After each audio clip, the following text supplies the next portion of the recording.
Welcome to Golfweek.com Take 5. I'm Lance Ringler. Joining me, Brentley Romine. And Brentley, we've been here at Sage Valley Golf Club for the Junior Invitational all week long. And Brentley, it's been a great week. It's been a great week, Lance. 54 of the top junior golfers in the world. A great course, great competition, and a heck of a finish. Yeah, not only is it a great course, Brentley, but the final 3 holes here are all anyone wants. And we've been talking all week long on how those 3 holes could be pivotal on who was going to win this championship, and it turns out it was. It was.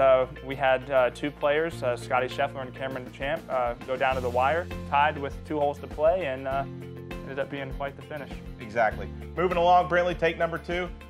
What can we say about Scotty Scheffler? He came in here as the top-ranked player in the country, and he comes away with a victory. Scotty Scheffler is just that. He's the #1 ranked player in the Golfweek Sagarin Junior rankings. He's signed to play at Texas in the fall. One of the best ball strikers in junior golf, and he doesn't make a lot of mistakes, which we saw pretty much all day today. Yeah, no doubt, Brentley. Scotty definitely looked like the player this week over the course of 3 days, 54 holes, the player that was in control of himself the most, and it certainly paid off for him here on a very demanding layout here at Sage Valley. And we watched him right here on 18. Hit a great shot into the green and 2-putt with all the pressure when everyone else is struggling on this hole. So definitely a good victory for Scotty Scheffler. I knew Cam was playing really well. I assumed that he eagled 15 because I heard all the cheers, and it turns out he did. And so I thought I had a birdie 15, turns out I did, and then I knew we were tied. I knew what he was doing on the last 3 holes. 18, I kind of blocked my tee shot a little bit. I really didn't want to go left in that bunker, and I was just in the rough. And I hit 4-iron out of there, and it was lucky enough to get up on that back edge and an easy 2-putt. I mean, it gives me a lot of confidence. You know, I played pretty solid this week, and it feels pretty good. It means a lot. I'm pretty proud of myself. Moving along, Cameron Champ. I mean, the first thing that comes to mind when you talk about Cameron Champ is, wow. I mean, this guy hits it.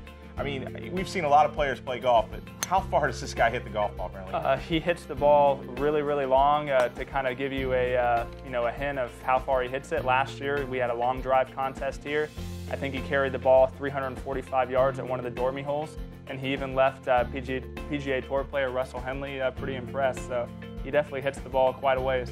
Yeah, we knew Cameron's length was going to be a big factor here, and he's someone that fits the mold. He's on his way to Texas A&M, and head coach J.T. Higgins always has a knack for recruiting strong, big kids that look like they should be playing on the football team. Now, I don't know if Cameron looks that big, but he definitely is strong, and he hits it a long way, and he's going to fit in really well at Texas A&M. He is. The biggest thing for Cameron, I talked to him today, is a year ago he wouldn't have handled this pressure very well. He did finish bogey, but he took defeat in stride, and he's been working with Sean Foley about his mental game and also his swing, but mainly his mental game, and it seems to be playing pretty big dividends for him. We talked to Cameron after his round. It was kind of starting on 14. It was a pretty tuck pin. I had it kind of hit a big cut 9-iron. I hit it dead perfect and made the putt. And then going to 15, it's kind of I kind of have to hit up the right side. If I hit up the left, I'll be in the bushes. So I hit a perfect drive. Again, played it way left, hit a big cut 7-iron, landed perfect, made the putt. And after that, I was kind of feeling, I knew I was either kind of in the lead or tied with Scotty. And then coming to 16, made a nice solid par there, and 17. 17 is a very tough hole with the type of pressure that we had. And then 18, to hit the fairway, it's not too bad, but with the green, that pin was tucked way back today. So those 2 holes, I mean, they're probably one of the 2 hardest holes, I think, for junior golf for finishing holes, as far as I know, for junior tournaments or AJJ tournaments. All around, it was a solid day. Starting off front 9, I gave myself a chance. That's all I wanted. So coming down, it was kind of nice to feel those nerves and kind of be in contention. So it was really nice. Moving along to number 4, a player this week that never quite found the very top of the leaderboard, but he was in contention the entire time, and that's Brad Dahlke. Yeah, Brad had a pretty good week, Lance. He struggled with his driver a little bit, something he'll be the first to admit, but overall played really well. Finished 16th 2 years ago here, tied for 16th a year ago. I think he'll take this finish. He's pretty happy with it. Yeah, and this building for the future. He's played in this event 3 times. He's going to get a 4th time, and he's going to be back here next year. And that will be his last year, because he told us this week that he's actually going to be leaving school, finishing high school a year early and heading to the University of Oklahoma, where he committed to, I don't know, like 10 years ago. But we had a chance to talk to Brad about Sage Valley and the Junior Invitational.